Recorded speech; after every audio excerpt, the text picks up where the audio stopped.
my name is Jessica Druin. I'm going to be leading you guys today along with Eric. I am the fairly new, I've been with Smarter Services for about 5 months now, but I am the client education and enablement specialist. And again, I am here with Eric. He is our director of product. He's going to be giving you a live demonstration of kind of the major touch points of what's changing coming in January for V3. And again, we're going to focus on just the instructor and admin side of this. I want to kind of preface this with saying, like, there's really nothing that you all as faculty need to kind of stress about. I know we're all getting ready to go into, a break between semesters. There might be a few of you that have that winter semester, but this is supposed to be an upgrade, right? So this is primarily a UI interface, just a smoother experience, and you don't need to really stress about what any extra work that you need to do in the coming weeks, and we will go over all of that. So just a quick couple housekeeping items. We do have a Q&A enabled, so please feel free to type any questions in there. We have built in some time at the end of this webinar after the demonstration to live answer some of those questions, but myself, Eric, and a couple colleagues will be online trying to answer those questions for you as well. So use that as you see fit if you have any questions that arise as we are presenting today. I will send a follow-up email within 24 hours of this webinar with the recording and the resources we mentioned, as well as and the answers to any questions we might run out of time for. And again, so our outline for today is we're going to give you the brief overview of what to expect with V3, outline anything you may need or want to consider, which again, very little on your end, give you a brief product demonstration, and then we'll spend the rest of the time answering your questions. Okay, so V3, it's just better all around. So you'll see we have some resources that we will share with you, but to kind of sum it up, there are these four main highlights. So we have seamless connectivity. There's instant reconnection that's not going to cause students to use an additional attempt on their exams. We have an upgraded toolbar where the virtual calculators and any attachments that might be available for students are going to be available within the exam window instead of another tab. We have extremely enhanced playback capabilities. I'm excited for you if you haven't seen that to when Eric shows. We have instant playback now. There's no lag time in when a student completes a session to when the instructor can review the session if needed. And something that a lot of us are really excited about, and I know there'll be a lot of questions if it's anything like the last webinar, is our new capability for second camera. So we have launched the second camera capability where students can use a tablet or a smartphone to act as a second viewpoint into their testing area so that when you're reviewing for integrity, like there's no lapse in a visual of the workspace to make sure that, nothing untoward is happening during the exam. And we'll have more details on that as we get further in. So to go along with the kind of update on these features, this is primarily in the instructor. This is in our comparison to our V2 to V3. So if you are a current V2 customer, you might notice some of these, I don't want to say issues, but these, items that are being highlighted for our V2, like you don't have the availability to pop in and view a session live. Proctor communication, whether it's verbal or in a chat, is not recorded, but it is now in V3. And, I mentioned it in the previous slide, but session reconnections, it's not going to take additional attempts from the student, which can cause issues with, registration and that sort of thing. And what was okay, so also, again, with the playback, there is no processing time, and it just makes things quicker. There's a lot more options within the playback interface, and you'll see that I think it just makes for an overall smoother um, experience from both the student and the instructor or faculty side. Now, what do you need to do? When this gets released in January, there's really nothing you need to worry about. I know that I'm a former teacher, so I know that as I was going into a break, I was already thinking about how can I make coming back from a break simpler. And whether you're creating courses, you're updating exams, you're setting those things up for your next semester in January, you don't need to worry about anything being affected. This update, this V3 launch does not affect your LMS integration or install. It is simply that it's an update, right? So any exams or courses that you have made before January 5th, when we make this live for everyone, they will transfer automatically. Your exam settings will transfer automatically. If there's any new settings available with V3, they will not be automatically turned on. For example, second camera, it will default to an off position. So there's no need to feel like you need to wait until the launch to make your exams or courses. You can do that now. Again, this is strictly, kind of a UI improvement. So I know there was a question last time about, do I have to do anything with my LMS? Do I have to make an update? Do I have to reinstall? And that is not the case. I know Eric will talk a little bit more about that, but again, nothing you need to do about any course settings or exam settings. If you want to try and, kind of get ahead of the game before you kind of have your hands in the system, we do have an improved help center, which again, we will be sharing these links out. There are demonstration videos strictly focused on the V3 changes, as well as updated documentation and walkthrough guides. And the last thing I want to touch on before I hand the floor over to Eric is, there's not many changes that you need to worry about, but because we are offering a couple things like second camera and the secure session extension to block those unwanted apps like Eric and Jason mentioned before we started the webinar, we did update our document on suggested syllabus language if you're utilizing Smarter Proctoring. And mainly, the biggest change here is just that under the requirements of offering or mentioning to students that they might need to have a smartphone or a tablet to use as a second camera, and they may need to install the secure session extension if required. And with that, I'm going to pass the floor on to Eric. He's going to do a quick demonstration of just the major highlights, and then we will get into any questions and answers that you all have. Perfect. Thank you, Jessica. I will replace your screen sharing with mine, take everything over here like I do. And what we're going to start with is actually the student experience. And before I continue, let me just kind of reiterate what Jessica has been saying. This webinar is to give you kind of an idea of some visual changes that will occur once V3 rolls out. Again, that help center has everything that you need in terms of those videos and the documents, as well as what your students will need. This is on your side for an instructor, but also the student. This is a iteration on the system. We're not reinventing the wheel.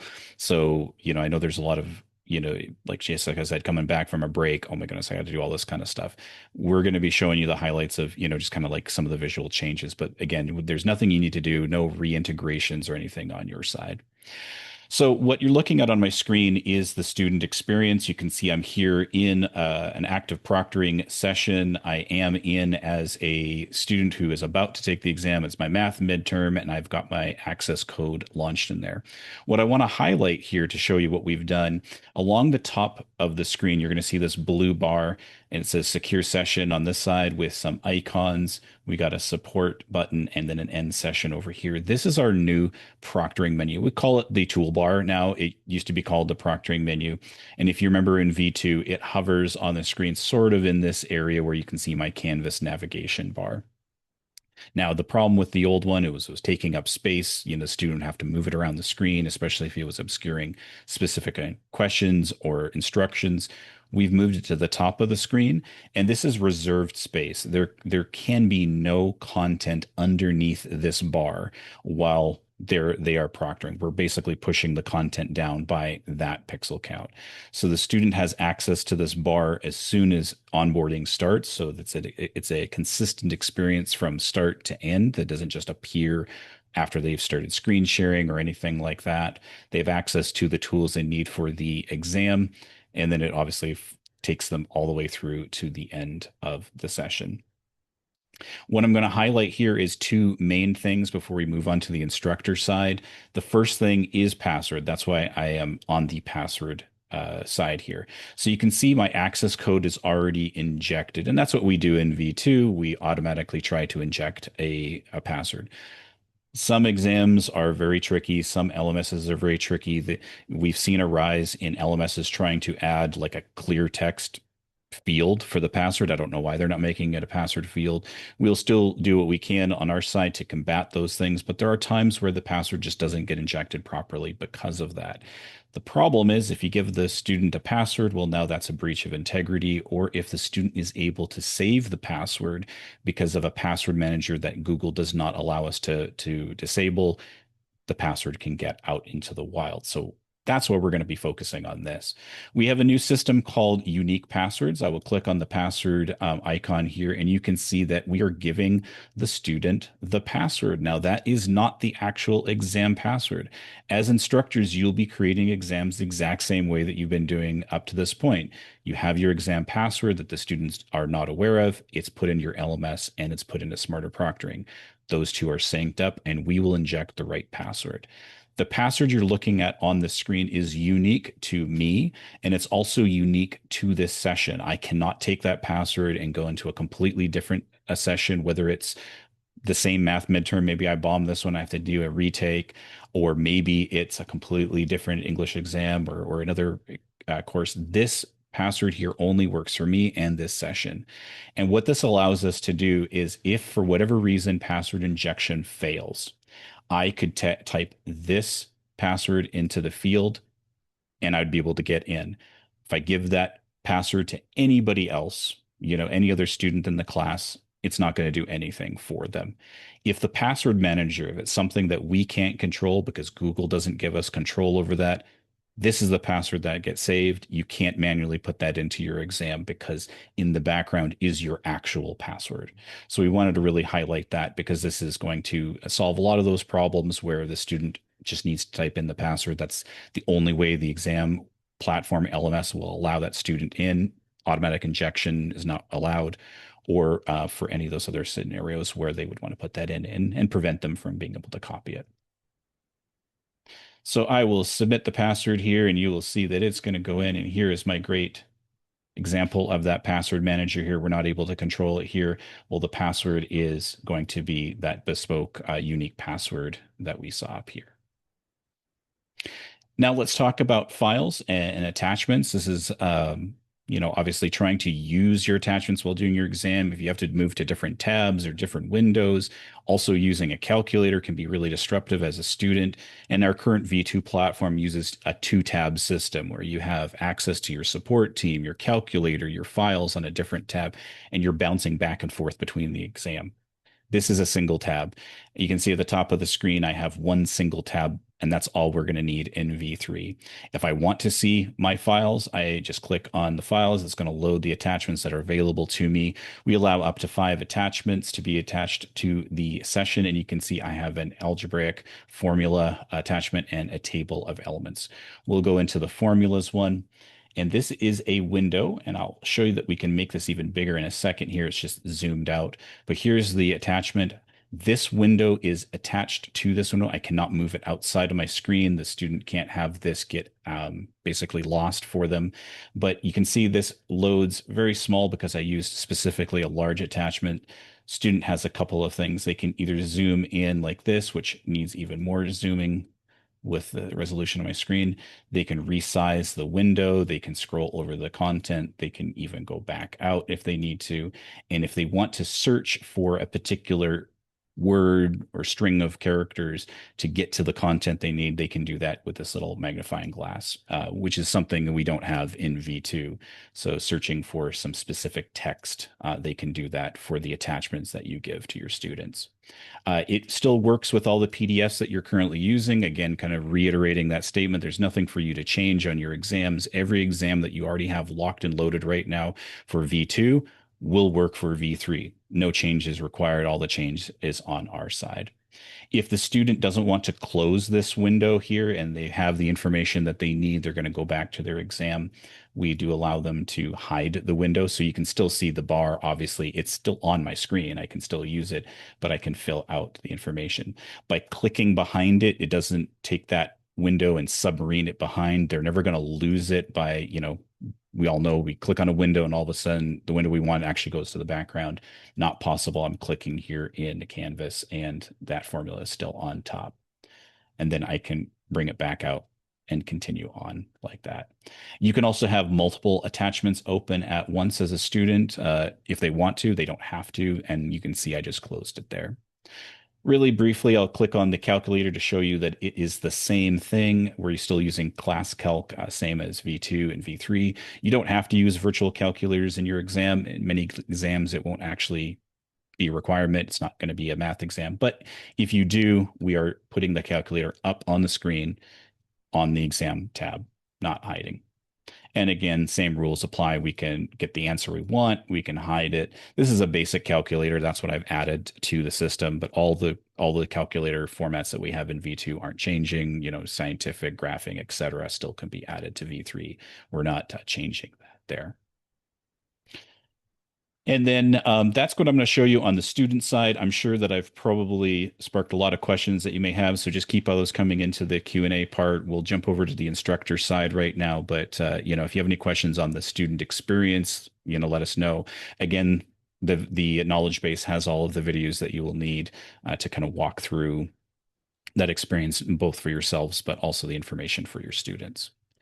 But I'm going to stop my sharing right here, and we will jump over to the instructor side. So the first thing that we'll do is we will show you make sure I have the right desktop here. Sorry, 1 second. Yes, that's the right screen. Cool. All right, so we're going to show you a visual change that's going to happen to your exam configuration. So when you're building exams or you're editing existing ones. So if you have one right now, that's whatever exam it happens to be. When V3 launches, the modality options, we call them modality options for like recording options, lockdown options, these kind of things. So you'll see the list here. The visual has changed. They used to be really large, big icons that showed, force full screen or restrict the student to a single screen. We've changed this to more of a list format. So I'm just giving you a visual of it. Again, you don't need to do anything. You don't need to worry about any changes, but you will see obviously a visual change moving into V3. And it's just essentially to assist you in understanding that, for example, this top block is your recording options, then your lockdown options, and then moving down to verification options here. Not only that, but we have a little description of what each does. So instead of just an icon that shows, force full screen, well, what does that actually mean to the impact for the student there? And if you're an expert with, many smarter proctoring exams, the functionality hasn't changed. It's just simply just giving you a little more support if you're brand new to it. The one we will kind of focus on a little bit here is the recording options section, because there are a few changes that we need to go over. Jessica kind of alluded to it already earlier, and that's the addition of the second camera. By default, any exams that you have right now will have second camera turned off. Any exams that you create we'll have it turned off. It becomes there as an option. We'll go over what that looks like when I show you a playback. Well, that's the next thing we'll jump to is a playback of a video that has a second camera enabled, and you can see the view, and we'll go over that. You may have some questions on the placement. We'll definitely cover that as well as the requirements for that second camera. But this option right here, if it's turned on just like that, you will now, when your students go through onboarding, they will get to a step in onboarding that will walk them through the setup, positioning, and getting them everything ready for second camera. We'll go over the requirements. If you have a student who does not have a mobile device that can be used as a second camera, or for whatever reason, maybe there is an accommodation on file where having a second camera would not be helpful for them, or potentially be, just not conducive to doing that test, anxiety, those types of things, you can provide them with accommodation that would remove the requirement of the second camera, but everyone else in the class would still have that requirement there. So that is still part of that. Another thing that you're going to notice is that webcam and audio now are options, where in V2 they are not options. We essentially record in V2 webcam, audio, and screen. No matter what you do, they're just going to be part of that. Now they're options. So I want to talk a little bit about why those are options and why you would want to select them. They will be on by default because this is how V2 works. If you were to turn off webcam, we will still do a screen recording. That is always included in a proctored session, the screen recording. But now I'm only going to record the student's audio. And you'll notice that second camera disappeared when I did that. So when you pull off the primary camera, the secondary camera doesn't become an option. This would be good for, again, the potential for students who have anxiety and don't want to be recorded, because that would be, negative for their experience. But really the main idea behind this is for classroom testing. You may have a classroom where students are using computers that don't have webcams built into them. We obviously still can record their screen. Maybe they've still got a microphone. You can even turn that off and now have a true classroom experience where you're walking around, that the student's not getting assistance from somebody else, but you still want that recording of what they were doing on screen because you can't be monitoring everyone's screen. So this becomes an option for you with V3. I'm saying option because you don't have to build exams like this. But V3 just gives you the ability to separate those out. And that is what I want to talk about there. Moving down to Secure Session app here, your school may or may not have the Secure Session app as an option. It is enabled on an account. So if you do want this enabled on your account, just reach out to your CSM and we can get this enabled. It may not be an option you've ever seen because it is limited down to the install. There is no additional charge for the Secure Session app. It is purely a feature that you can use. What this does above and beyond our current extension, the extension lives within the browser. Any threats that we can see from cheating within the browser, we can detect and we can, flag or prevent from happening. For example, disabling the clipboard, we can do that within the extension. But we kind of talked about it if you joined before the webinar started, we were talking about an app called Cluely that makes itself invisible to screen recording, and it gives you access to an AI. Other applications are similar like this. They are run separate from the browser or even maybe a secondary browser. Yes, I'm using Google and I'm locked down here, but I can use Microsoft Edge, which uses Copilot or is connected to Copilot as another Microsoft technology, and I can use an AI over there. Yes, everything is recorded on the student's screen, so the access to the AI would be recorded, but we want to prevent that from happening. The Secure Session app is the solution for that. It is a separate app and a separate download that the student will be walked through to install during onboarding. And what it does is it detects any blocked apps that we don't want to run, like Cluely, other browsers, those types of things, and it stops them during onboarding before the session even truly officially starts.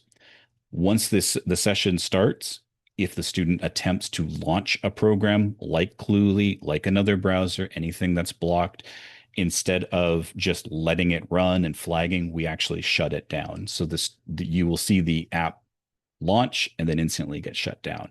And then we do create a flag notating that it was a blocked app that was stopped and the identity of the app that was blocked.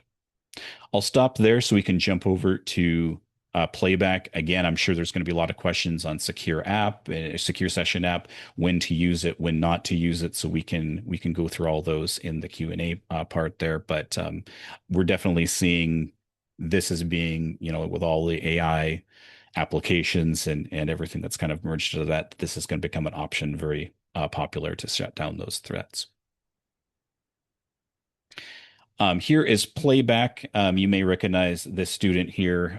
We don't trust him, so we've actually enabled a second camera on his session. So the V3 playback, which we're looking at right here, is going to have some new playback bars and everything. We'll cover all of that. You don't need to worry about what happens if you have a V2 session that you want to go back and look at. Those will be accessible, and it will use the old V2 playback window. All the interface stuff it applies over there. If it's a session that has been done with the V3 version on launch day or post launch day, it will load up. So you're not losing access to anything that you had previous.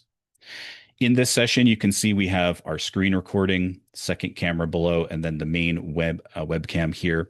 I can swap between these views. I'll show you like that. I'll bring up the second camera here. Now it's in the main view part. I can go over to the screen. I'm actually paused right now, so I don't even have to worry about, oh, what did I miss? I can pause and I can go between all the views. I can even resize these views. You may have a particular layout that you like, for monitoring everything when you're looking at this session.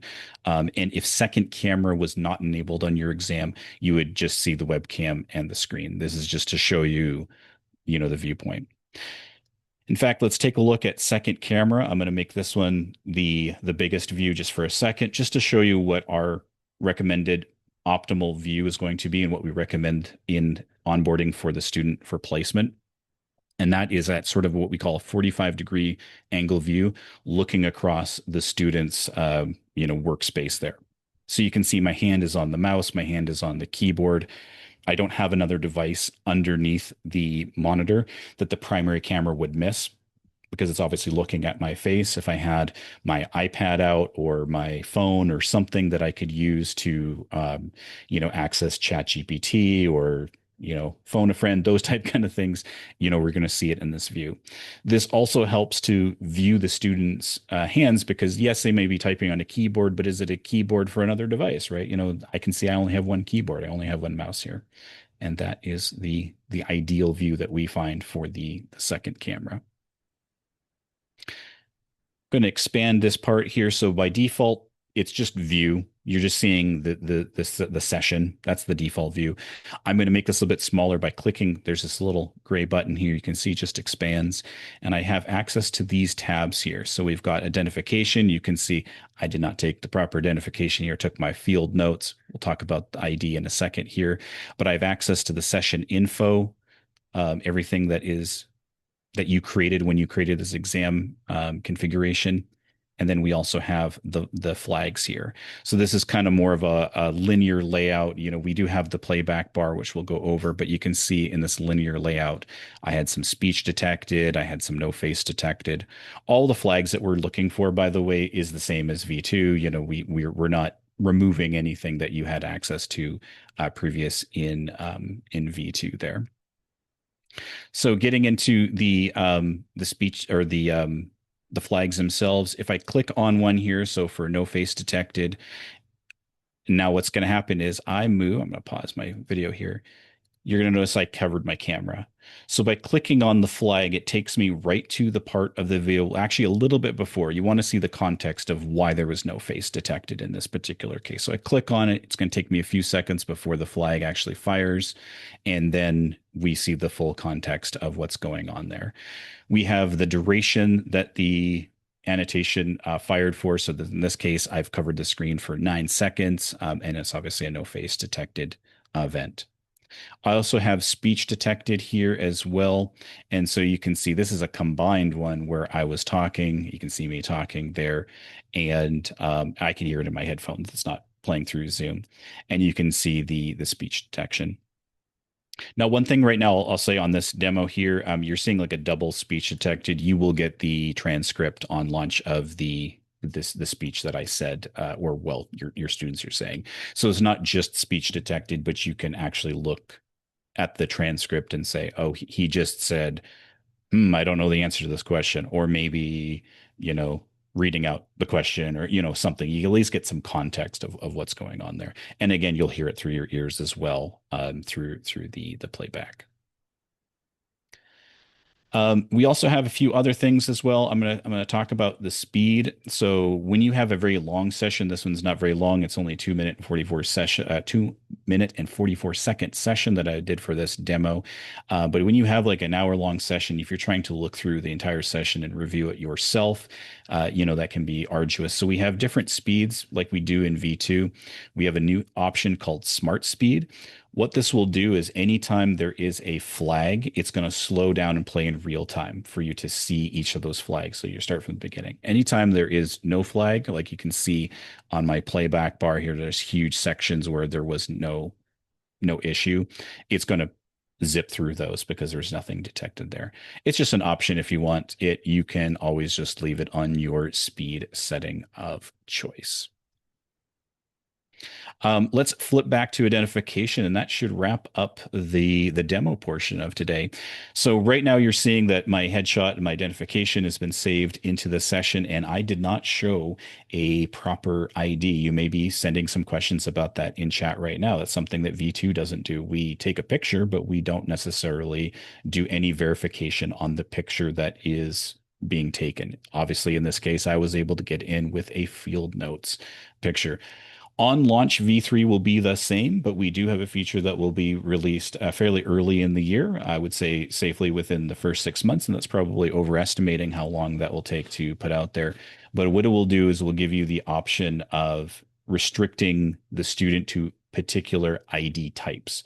For example, your school may want to restrict students to an ID that is a state issued ID and obviously has to match the student's face. It can't just be a state issued ID from me that I'm handing out to a student. And then we'll be doing that verification. If it fails verification and the system is automated, we won't allow the student through into the exam. If it fails and it is in a live session where our live proctors are proctoring, we will give the student the option to move forward to the live proctors, to obviously state their case of maybe why the ID picture doesn't match them. It could be as simple as, weight loss or some other significant life change. Maybe the ID picture hasn't been updated, those particular things. And the live proctor then can make a final determination before ending that session or allowing them as the case may be. Your school may also allow student IDs rather than just a state ID, and we would be able to handle that as well. So you'd give us that option, and we would get an example of both. So we're comparing, for example, if the student is showing a valid student ID, but the student ID has expired or the state ID has expired, we wouldn't let them in. We will be able to determine all the details through that. Again, that's not V3 launch, but we will be rolling into that as of next year. So I know that's been some questions with V2 where we've seen students do, stuff like that. Maybe it's not exactly what I'm showing here with field notes, but maybe it's an ID picture that's blurry. For example, they're holding it way back over here and snap a picture. Nobody can read the details on that. That would also, through AI, verify that, yes, that is a valid ID. All the information is correct. It matches the student. And with that system as well, it's going to get students quicker into their exam on subsequent check-ins because we have something to compare them to. We would match their face to the ID that we have on file. Everything looks good. Let's get you in, get you testing. So it's a little better experience on their side as well. Obviously, that is just the tip of the iceberg. Just wanted to give you kind of some visuals and familiarity with the system there. But yeah, keep those questions coming in if you have any. We'll continue answering them. Yeah, thanks, Eric, for all of that. Lots of great information, so much so that we don't have any outstanding questions currently. I know there was a few questions that came in that I saw specifically about that secure session app. Um, you touched on it a little bit, but is there anything, it's not required, it's an option, correct? So, Yeah. is there any other details or maybe benefits or maybe potential considerations that a school or a faculty might want to take before choosing to use that secure session app? Yes, for sure. So I'll start with the one consideration, then we'll go into the benefits and all that. The one consideration is right now the Secure Session app is only compatible with Mac and Windows computers. If you have a student who has a Chromebook, they would not be able to get through onboarding if the Secure Session app was required. So that's the one consideration to worry about. That is going to be the restriction right now. There is obviously a possibility of change, but I just want to be full honest that that is where we're targeting Windows and Mac computers for the Secure Session app. Outside of that, it's all basically benefit on the side of the school. You will know the applications that they're running are approved, and your block list can be specific to your school. For example, we're talking about things like Cluely. We're talking about things like AI apps that can run. But there may be other considerations or other apps that you have that are not really cheating related, but you still don't really want them running during the exam. For example, maybe you don't want Microsoft Word running during the exam. Maybe they've got notes or something that they're not allowed to have. You can block basically any app and they can be specific to your school. So if your school blocks it, but another school doesn't, we can handle that. We can block it by school. Outside of that, I would say yes, there is another download that the students have to grab during onboarding. So does it add one more step or complexity to the download? Yes. Is it very big? No. It's on average, I think we're down to 10 to 15 megabytes, I think, if I'm remembering correctly. So it's a very small download that they have to incur. And then it will, once it's installed, unless the student uninstalls it, it's good to go for subsequent exams. So then they wouldn't have to re-download it on subsequent onboarding experiences. However, we do know that students are sensitive to what they're downloading on the computer. So if they don't want to have it on there, even though we're not doing anything with it when they're not in a session, they're free to uninstall. And we do walk them through that at the end of their session. We give them the option to uninstall both the app and the extension if they're just security conscious and don't want to have something that they don't want on their computer. You may have some questions if your school locks down computers, for example, if your IT team has loaner computers for students that where it's very controlled on what apps can run on the computer. Yes, this becomes a barrier. Then we would have to add the Secure Session app to the allowed list so that the student could download and run it. I would also say that if this is going to be the norm where your IT team is already restricting the apps that are running on your computer, it's essentially the same thing as running Secure Session app, but through your management system. Obviously, our list will be up to date with the new threats that we see. So your team would also have to manage those as well. Just a little consideration there if you have those students that are using like loaner computers, for example. And that might be also, for your classroom testing. Again, these are going to be computers that are probably locked down in a school environment. So if you're already locked down, then you don't need the secure session up for those. Just make sure that your IT team is blocking those particular threats. That's pretty much it. If the secure session app detects like an app being detected, like I said, we'll flag for it and we will uh, have the full details of what app was detected. We don't stop the student because we prevent it from running to cause, any academic integrity concerns. So it's not like it would allow them to cheat, then shut it down, and then now you have a student who, potentially had some answers there. We just block it instantly from running. Yeah. All right. Great information there. So Suzanne asked, I think in regards to the option now to turn off that main webcam, will V3 allow a student to start an exam if the camera is turned off? So I guess if it's still required and they turn it off, will they be allowed to continue? This is connected to the ID update that we talked about, or that I talked about, like not for launch, but shortly thereafter in the first part of 2026. The answer will be no if it is required that they have an ID check and they've got their camera off. There's nothing for us to compare their face to the ID. So similar to if, let's say, I showed up for Jessica's session, well, my camera's on, but it's seeing me, it's not seeing Jessica. So yes, to answer your question, it's going to block them from moving through, because we've seen that before where students like have a privacy slider and, just like that, they can, cover the camera.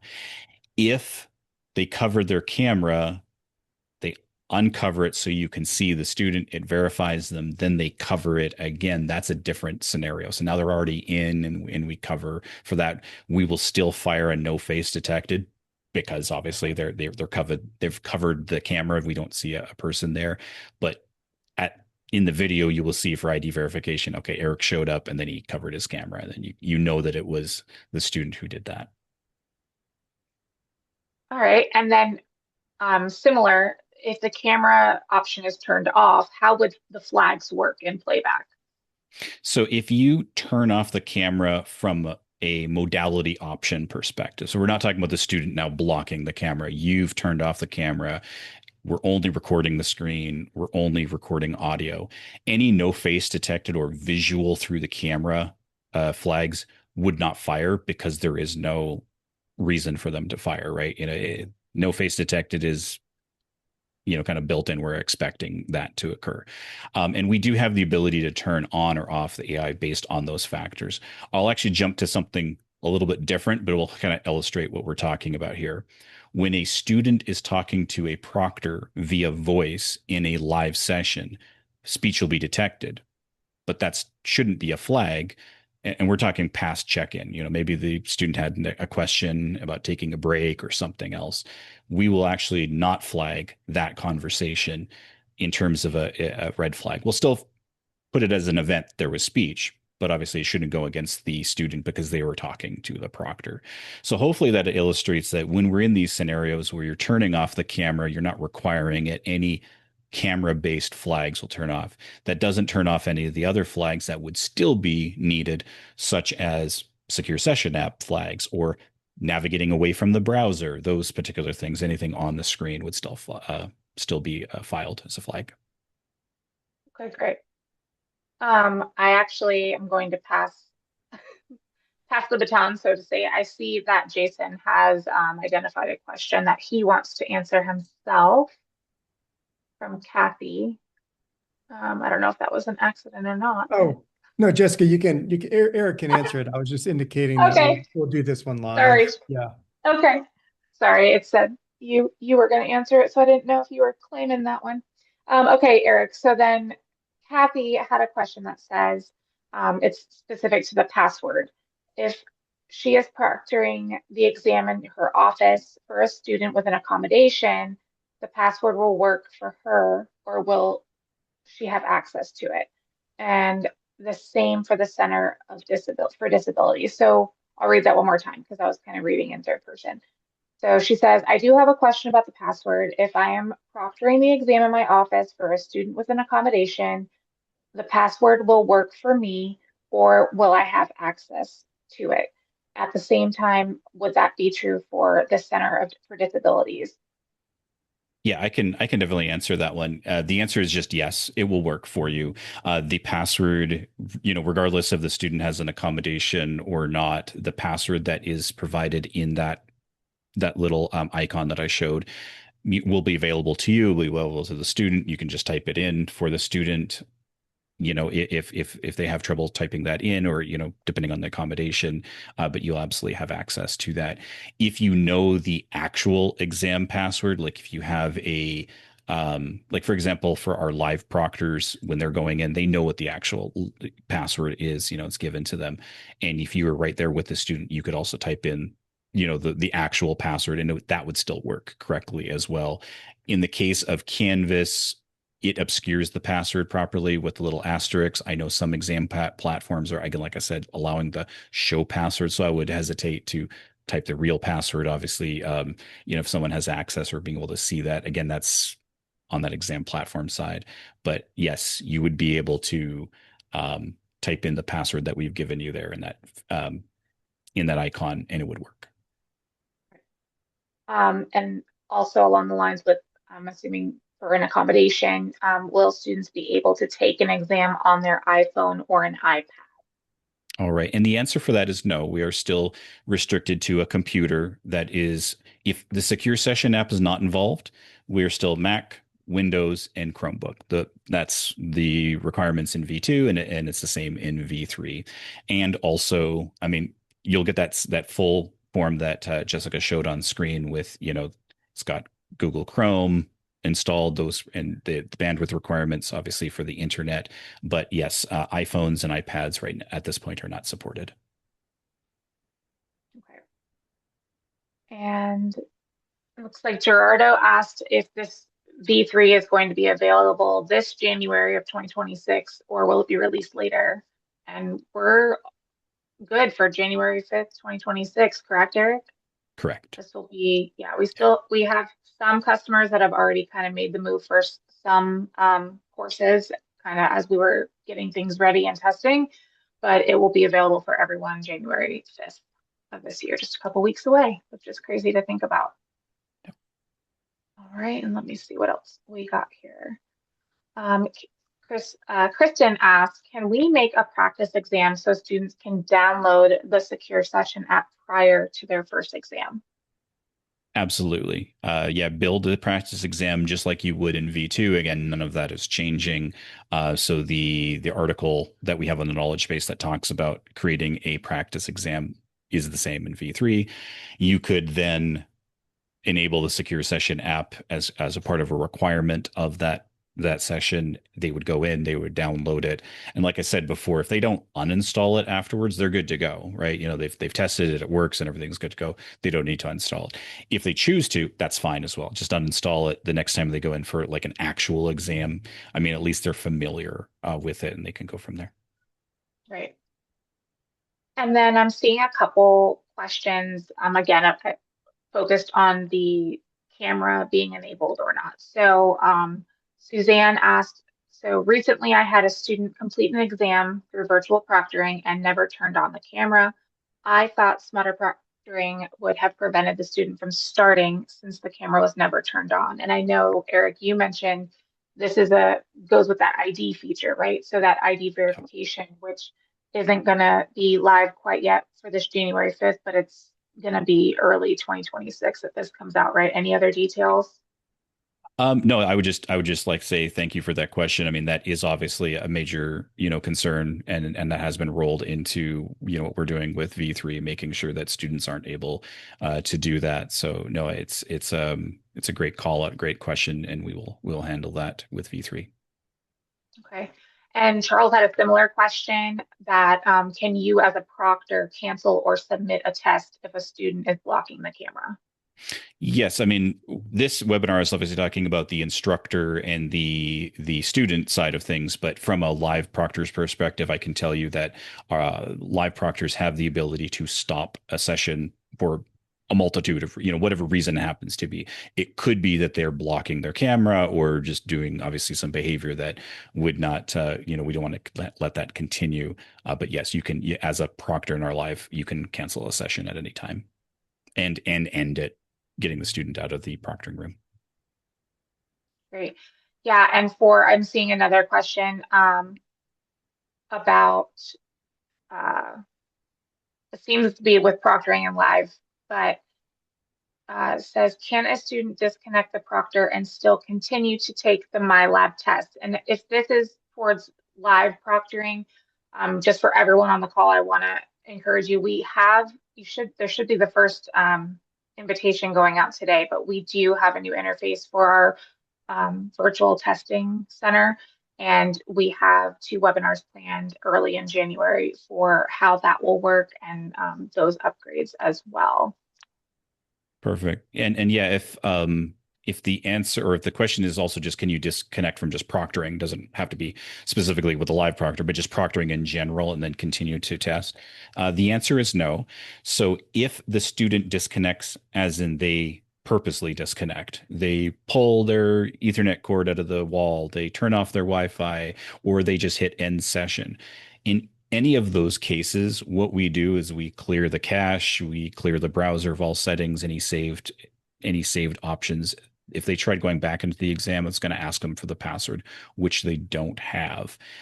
So, absolutely, that's not going to be allowed to stop proctoring and then just continue on with the exam.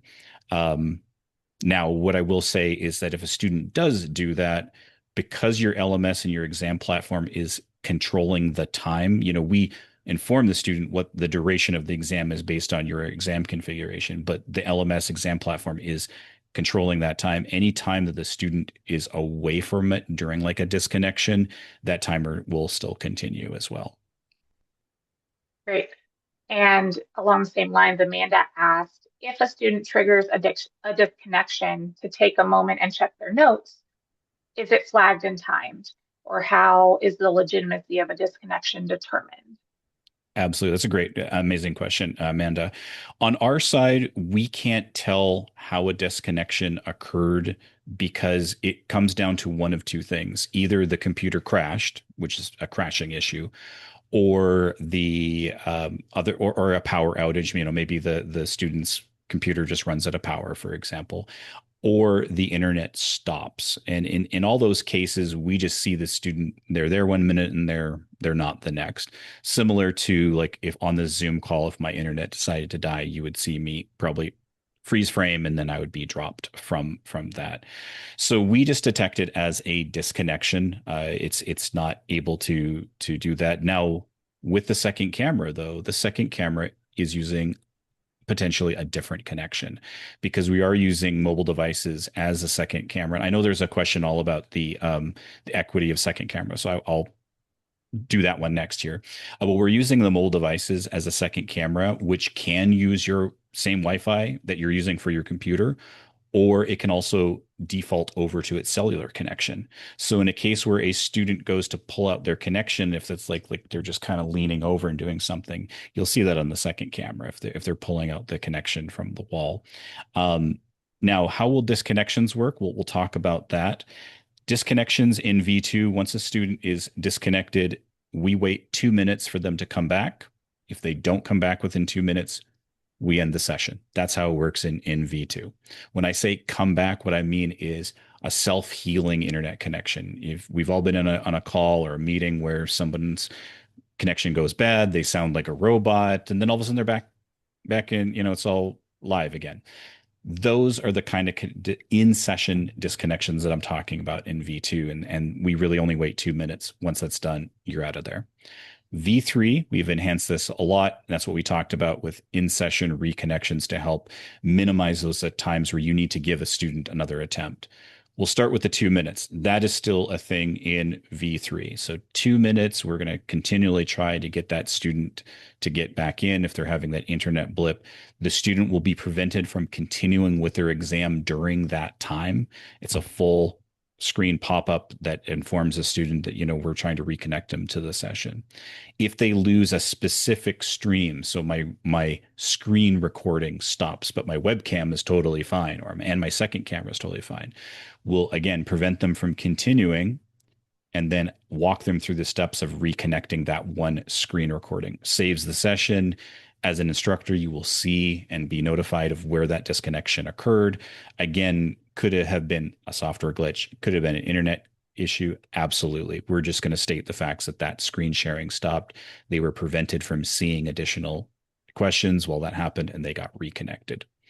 If the student gets disconnected after that 2 minutes, let's say the power is just out and I'm not going to be able to come back, then we give the student 30 minutes to get back into the exam. Now, during this time, they're completely out of proctoring 100% and they're not seeing the exam. Again, we've cleared the cache, we've moved them away. Maybe it's they need to move location. Maybe they need to, my Wi-Fi could die and I can go to my mobile hotspot, for example, like those kind of things. These are things that they can correct during that window. re-onboard, and then I will be redirected to the exam.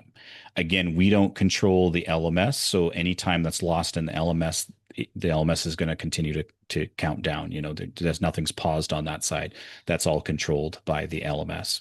And then the student would be reconnected. And then finally, we also control the maximum number of reattempts that someone can, like, they get disconnected, then they reconnect, then they get disconnected, they reconnect. So let me talk to you about those values, because I just said 2 minutes, 30 minutes, and then like a certain number of reconnections. If you are using our live service where our proctors are involved, or our automated record and review where our proctors are involved, the timers that we have set for launch will be 2 minutes, 30 minutes, and a maximum of 3 reconnections. These values can change, and we will be obviously monitoring their effectiveness moving forward. But if you are either proctoring your students by yourself, we are not involved at all in that, or you're using just automated by itself, you can change those values. We really do realize that they may not be either, they may be too strict or they may be too lenient depending on the requirements for your institution. So if our proctors are not involved, that is something that you can configure, and you would do so on the launch by reaching out to the CSM and requesting how long do we want to wait in session for them to reconnect? How long do we want to give them that open window to re-onboard? And then what's the maximum number of reconnections that they would go through? I will say that even though 2 minutes seems a bit short, the reason for that is if there is an issue that they do need to, like I said, change their Wi-Fi, that 2 minutes gives them the ability to try to reconnect, get them out of it, make any changes they need to do to the system and get out. That's why we haven't made that in session 10 minutes, because effectively they would be stuck full screen, locked down for 10 minutes while their session maybe they just need a different Wi-Fi connection there. Again, there's probably a lot of questions about that. Keep them coming. We can answer those. Yeah, well, so we're actually coming up on time. We have about 4 minutes left, and you read my mind because I had just flagged Justin's question about the equity of second camera. So I don't know if you want to quickly, or if you can, address that one. It says the second camera is a good idea, but poses a potential equity issue for students who might not have a second device available to them. And before you answer that, I just want to remind everyone, any questions that we aren't able to get to within time, I will get the answers to and add to the email follow-up that I'll send out within 24 hours. So Eric, I'll let you take it from there. Absolutely. And again, great question, Justin. Any requirement that we put on the student has to be considered, right? It is another device, equipment, software, whatever it happens to be that they have to bring to the table to proctor. The reason that we went through with a mobile device as the option for the second camera rather than another webcam was a multitude of reasons. The first of all, I would say it's probably more likely that students will have a mobile device than a second camera lying around. So the percentage of people who are going to have to go out and, either borrow a phone or a tablet or someone would be less than if you had to go and buy a second webcam. Not to diminish the value of your question. I mean, that 100%, there are going to be students that will not have a mobile device. But like I kind of alluded to, they can borrow a device from somebody. It doesn't have to be their phone. They just have to have a mobile device of ready. And again, it can be a tablet as well. It doesn't have to be a phone, as long as it's an Android device or a iOS device, like an iPad, iPhone, those type of things. There's some other advantages also to using the mobile device. It is wireless, so we can position it anywhere we need in the room, and we can even do the room scan with now the phone in a way that we can't sometimes optimally do just with the computer. It may be a desktop computer that can't be moved around, and it's got a webcam built into the screen, and so this gives us the ability to do those particular things. And like I mentioned earlier, a disconnection on the computer may not be a disconnection on the second camera. So now the second camera can see more of the session after that initial disconnection, and you get more of a context. So again, not to dismiss that concern, you're 100% correct. Those are some of the reasons that we went with that. And there's just more. I mean, like secondary webcam, we all know that devices are getting cheaper these days. The length of cord they're giving on some of these webcams is just very short. It may not be optimal to get all the views. You're getting a second view of the student's face, which doesn't really help. And then you're still requiring them to go out and buy a specific webcam and all of that as well.